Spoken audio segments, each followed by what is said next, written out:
अस्सलाम वालेकुम दोस्तों, ਤੁਸੀਂ ਦੇਖਦੇ ਪਏ ਹੋ ਲੁੱਡਰ ਪੰਜਾਬ ਟੀਵੀ ਤੇ ਮੈਂ ਤੁਹਾਡਾ ਮੇਜ਼ਬਾਨ ਮੁਹੰਮਦ ਅਹਿਮਦ। ਸਭ ਤੋਂ ਪਹਿਲੇ ਜਨਾਬ ਆਪਣੇ ਚੈਨਲ ਲੁੱਡਰ ਪੰਜਾਬ ਨੂੰ ਕਰਨਾ ਹੈ ਸਬਸਕ੍ਰਾਈਬ, ਬੈਲ ਆਈਕਨ ਨੂੰ ਕਰਨਾ ਪ੍ਰੈਸ ਤਾਂ ਕਿ ਮੇਰੀ ਆਉਣ ਵਾਲੀ ਅੱਛੀ ਔਰ ਬਿਹਤਰੀਨ ਵੀਡੀਓ ਮੇਰੇ ਵੀਰ ਵੇਖਣ। ਸਭ ਤੋਂ ਪਹਿਲੇ ਜਨਾਬ ਵੀਰਾਂ ਵਾਸਤੇ ਮੇਰੇ ਵੀਰ ਵੇਖਣ ਇੱਕ ਜਨਾਬ ਤੋਹਫਾ ਲੈ ਕੇ ਆਏ ਆ ਔਰ ਵੀਰਾਂ ਦੇ ਸ਼ੌਕ ਪੂਰੇ ਕਰਾਉਣ ਵਾਸਤੇ ਜਨਾਬ ਰੋਈ ਦੇ ਵਿੱਚ ਚੋਲਸਤਾਨੀ, ਜਿਹਨੂੰ ਚੋਲਸਤਾਨੀ ਕਹਿੰਦੇ ਨੇ, ਇੱਕ ਨੰਬਰ ਚੋਲਸਤਾਨੀ ਜਨਾਬ। ਤੀਸਰਾ ਵਾਰਾ ਜਨਾਬ ਹੁਣ ਸੁਣਾ ਗਾਣੇ ਮੂੰਹ ਵੀ ਚੈੱਕ ਕਰਾਵਾਂਗੇ, ਸਾਰੀ ਗੱਲਬਾਤ ਦੀ ਹਰ ਚੀਜ਼ ਦੀ ਜਨਾਬ ਵੰਡ ਲਵਾਂਗੇ, ਪੁੱਛ ਦੱਸ ਕਰਾਂਗੇ। ਪਹਿਲੇ ਵੀਰਾਂ ਨੂੰ ਜਨਾਬ ਗਾਂ ਦਾ ਲਿਬਾਸ ਵਿਖਾਣੇ ਆ ਮਾਸ਼ਾਅੱਲਾ, ਜਿਹੜੇ ਜਨਾਬ 4 ਲੱਖ ਵਾਲੀਆਂ ਗਾਵਾਂ ਜਨਾਬ ਜਿਹੜੀਆਂ ਮਸ਼ਕਾਂ ਬੰਨੀ ਫਿਰਦੀਆਂ ਹੁੰਦੀਆਂ ਨੇ, ਉਹ ਜਨਾਬ ਮਸ਼ਕਾਂ ਮੇਰੇ ਵੀਰ ਵੇਖਣ। ਇਹ ਰੋਈ ਦੇ ਵਿੱਚ ਜਨਾਬ ਚੋਲਸਤਾਨੀ, ਇੱਕ ਨੰਬਰ ਚੋਲਸਤਾਨੀ ਜਿਹਨੂੰ ਕਹਿੰਦੇ ਨੇ। ਇਹ ਜਨਾਬ ਮੇਰੇ ਵੀਰ ਵੇਖਣ ਲਿਬਾਸ ਗਾਂ ਦਾ ਔਰ ਕੱਦ ਵੇਖਣ, ਲਾਮ ਵੇਖਣ, हर चीज़ की जनाब तसल्ली करन। उस तो बाद जनाब वंड करन कि जनाब की करना चाहिए। और जनाब थन बड़ा जनाब विरला वाला मोटा मोटा बड़ा पावर वाला जनाब, इवें दा थन जनाब मझां नूं भी नहीं लग्या हुंदा मोटा मोटा। और पूरी जनाब लोकेशन ते मोटा मोटा पूरी मुठ वाला लिबास बड़ा जनाब गां कोले माशाअल्लाह माशाअल्लाह माशाअल्लाह माशाअल्लाह ज़रूर पढ़नी लैने देने नसीब की गल है। माशाअल्लाह आदा लिबास लैके मसे टुरी फिरदी है और हाल तक दिहाड़े भी कढ़ दिए, 2 कड्डे 4 कड्डे या 8 कड्डे जनाब। बाकी जनाब आ देखो किड्डी सील साऊ है, जिमें मर्जी जनाब हथ लाई जाओ। और जनाब ए मेरे वीर वेखण, ए जनाब वक्खी दे विच आठे दा जनाब निशान लग्या है। आ लाला जी बड़ा निशान हथ ला के विखाया जो, यह जनाब आठे का निशान लग्या है। मेरे वीर तसल्ली करन आपदी हर चीज़ की पूरी गलबात की जनाब। यह जनाब माशाअल्लाह जानवर है, मेरे वीर करन तसल्ली। और बगैर बच्चे तो जिमें मर्जी जनाब चोई जाओ पीती जाओ, थले बच्चे बैठे रहन, बाबे बैठे रहन, माइयां बैठियां रहन जनाब। बड़ा ही सील साऊ जानवर है, मजाल की भी हल जाए। यह जनाब रोही दा जनाब एक नंबर जिन्होंने चोलस्तानी कहते हैं। यह जनाब चोलस्तानी दे विच लाला जी मड़ा मूँहों ही पट के विखाओ बंदे, फिर बाद च कहते हैं भी भाई तुसीं तसल्ली नहीं कराई। यह जिन मूँहों भी जनाब तसल्ली करावांगे वीरां नूं।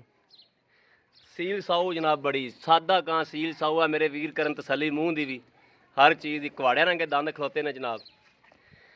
और जनाब लैने देने नसीब की गल है, गोल खुर भी मेरे वीर वेख लैन। वेखण च इवें लगदी भी खरे चौथा पंजवां वारा सुनदी पई है, लेकिन पक्की शोल्टी वाली गल, तसल्ली बख्श गल, तीजा वारा जनाब इन्हें हुण सुना है। दुध दे टारगेट माड़ा टोरो जी लाला जी ने टोरो फिर माड़ा जा जे गां हलतर 5 दिन या 6 दिन होर कढ़ जाए, 3 दिन भी कढ़ जाए तो गां कोलों माशाअल्लाह आपदा लिबास लैके खड़ा नहीं होया जाना। माशाअल्लाह अल्लाह पाक ने थल्लों बड़ा सोहना लिबास दिता गां नूं और बड़ा सोहना जनाब वाना चंगा थब्बियां दा माशाअल्लाह।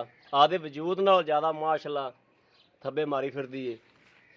और कद भी चंगा है वैड़ी कोले, लाम शाम भी चंगी है। हर चीज़ की मेरे वीर तसल्ली करन, बाद च फैसला करन, बाद च मंगण कि भाई अहमद गां दे दे। और मुल्लों भी अल्लाह के हुक्म नाल इंशाअल्लाह मुल्लों भी ढेर मुनासिब होवेगी। कोई ये नहीं भी जनाब इन्हों 3-3 लाख होवणगे, बड़ा मुल जनाब मुनासिब मुल च इंशाअल्लाह होवेगी। और मालक की मिन्नत करांगे कि मुनासिब मुनासिब बन जोड़ के जानवर दे दे। पहले मेरे वीर आदि तसल्ली कर लैन। रंग भी चंगा है, कद भी चंगा है और सिंह मेरे वीरां दे सामने ने, मूँह मेरे वीरां नूं विखाता है। यह चोलस्तानी जनाब रोही चोलस्तानी जनाब। और बड़ी जनाब सील साऊ ते सादा जिन्हों कहते हैं सादा जनाब, ना कोई पैर चक्के, बिल्कुल इंज फिरदी जिमें जनाब मझां फिरदियां होंदियां ने। लाला जी मड़ा आओ हाँ जी, सलाम वालेकुम जी। ये पिछले बारे आप चोई है किन्ना दुध कढ़िया इन थल्लों? 18 किलो जी। 18 किलो। ये वंडा शंडा पाते रहे या कल्ले पट्ठिया पुट्ठिया ते? पट्ठिया ते वंडा बिल्कुल नहीं पाया इन्हूं ते ये पट्ठिया ते इन्ना करदी रही माशाअल्लाह इन्ना जी पट्ठिया ते। ਐਰਕੀ अगर इन पट्ठा वंड छंड पाइए तो किन्ना दुध करेगी? सही थोड़ी जी तसल्ली जी तुसीं आखिर छंड पाइए जी अल्लाह के हुक्म नाल जी 20 ਕਿਲੋ ਨੂੰ ਕ੍ਰਾਸ ਕਰੂਗੀ ਅੱਲਾ ਦੇ ਹੁਕਮ 20 ਕਿਲੋ ਨੂੰ ਕ੍ਰਾਸ ਕਰੇਗੀ। ਤਕਰੀਬਨ ਕੋਈ 20-22 ਕਿਲੋ 23 ਕਿਲੋ ਕਰੇਗੀ। ਹਾਂਜੀ ਚਲ ਜ਼ਿਆਦਾ ਨਾ ਕਰੇ, 20 ਕਿਲੋ ਦਾ ਕਰੇਗੀ। 20 ਕਿਲੋ ਨੂੰ ਅੱਲਾ ਦੇ ਇਹ ਪੱਕਾ ਸੂਆ ਜੀ ਤੀਸਰਾ ਸੁੰਦੀ ਪਈ ਹੁਣ ਤੀਸਰਾ ਜੀ। ਜਿਹੜਾ ਤੁਸੀਂ ਦੱਸਿਆ ਹਾਂਜੀ ਤੀਸਰਾ ਮੂੰਹੋਂ ਵਿਖਾਤੀ ਆਪਾਂ ਤਸੱਲੀ ਕਰਾ ਦਿੱਤੀ। ਹਾਂਜੀ ਤੇ ਇਹ ਕਿੰਨੇ ਕੁ ਦਿਹਾੜੇ ਕੱਢੇਗੀ? ਆ ਜੀ 4-5 ਦਿਨ ਲੈ ਜਾਣੇ ਆ ਜੀ। 4-5 ਦਿਨ ਲੈ ਜਾਏਗੀ। ਹਾਂਜੀ 4-5 ਦਿਨ ਨਾਲ ਲਵੇ, ਰੱਬ ਦੇ ਕੰਮਾਂ ਦਾ ਪਤਾ ਕੋਈ ਚੱਲ 2 ਦਿਨ ਵੀ ਲੈ ਜਾਵੇ ਤੇ ਮਾਸ਼ਾਅੱਲਾ ਢੇਰ ਥੱਲੋਂ ਹੋਰ ਬਣ ਜਾਏਗੀ, ਮਜ਼ੀਦ ਬੜੀ ਬਣੇਗੀ। ਹਾਂਜੀ ਤੇ ਹਾਲ ਤਾਂ ਥੋੜੇ ਮੋਤੇ ਵੱਟ ਛੱਟ ਹੈਗੇ ਨੇ, ਇਹ ਵੀ ਮੇਰਾ ਖਿਆਲ ਹੈ ਵੀ ਨਿਕਲ ਜਾਣਗੇ। ਹਾਂਜੀ ਤੇ ਇਹਦਾ ਕੀ ਲੈ ਲੈਣਾ ਹੈ? ਜਿਹੜੇ ਲੈ ਲੈਣੇ ਨੇ ਇਹਦਾ ਜੀ 2 ਲੱਖ ਤੇ 20,000 ਰੁਪਇਆ।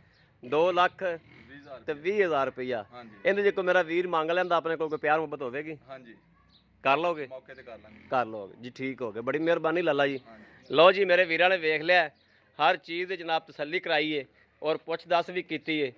ਥਣ ਵਾਨੇ ਦੀ ਫਿਰ ਤਸੱਲੀ ਕਰਾਣੇ ਆ ਜਨਾਬ। ਤੇ ਅਗਰ ਮੇਰੇ ਕਿਸੇ ਵੀਰ ਤੇ ਭਰਾ ਤੇ ਪਸੰਦ ਆਉਂਦੀ ਜਨਾਬ, ਰਾਬਤਾ ਨੰਬਰ ਜਨਾਬ 0307 00 15 881। ਇਹੋ ਹੀ ਜਨਾਬ WhatsApp ਨੰਬਰ ਹੈ, ਇਹੋ ਹੀ ਰਾਬਤਾ ਨੰਬਰ ਹੈ। ਬਾਕੀ ਉਮੀਦ ਕਰਾਂਗੇ ਬਾਹਰ ਕੱਢ ਲਿਆ ਉਹਨਾਂ ਨੂੰ। ਬਾਕੀ ਜਨਾਬ ਉਮੀਦ ਕਰਾਂਗੇ ਕਿ ਸਾਡੀ ਅੱਜ ਵਾਲੀ ਵੀਡੀਓ ਮੇਰੇ ਵੀਰਾਂ ਨੂੰ ਪਸੰਦ ਆਵੇਗੀ। ਅਗਰ ਪਸੰਦ ਆਵੇ ਕਮੈਂਟ ਲਾਈਕ ਸ਼ੇਅਰ ਆਦੇ ਵੀਰ ਨੂੰ ਜ਼ਰੂਰ ਕਰਦੇ ਰਹੋ, ਤਾਂ ਕਿ ਤੁਹਾਡਾ ਵੀਰ ਤੁਹਾਡੇ ਵਾਸਤੇ ਅਪਾਰਾ ਕਰਮਾਂ ਵਾਲੀ ਆ, ਉਧਰ ਚੱਲ ਖਾਂ ਹਾਂ ਤਾਂ ਕਿ ਤੁਹਾਡਾ ਵੀਰ ਜਨਾਬ ਤੁਹਾਡੇ ਵਾਸਤੇ ਅੱਛੇ ਤੋਂ ਅੱਛਾ ਜਾਨਵਰ ਲੈ ਕੇ ਹਾਜ਼ਰ ਹੁੰਦਾ ਰਹੇ। ਬਾਕੀ ਇਸ ਵੀਡੀਓ ਤੋਂ ਆਦੇ ਵੀਰ ਦਿਓ ਇਜਾਜ਼ਤ। ਅੱਲਾ ਨਿਗਹਿਬਾਨ। ਪਾਕਿਸਤਾਨ ਜ਼ਿੰਦਾਬਾਦ।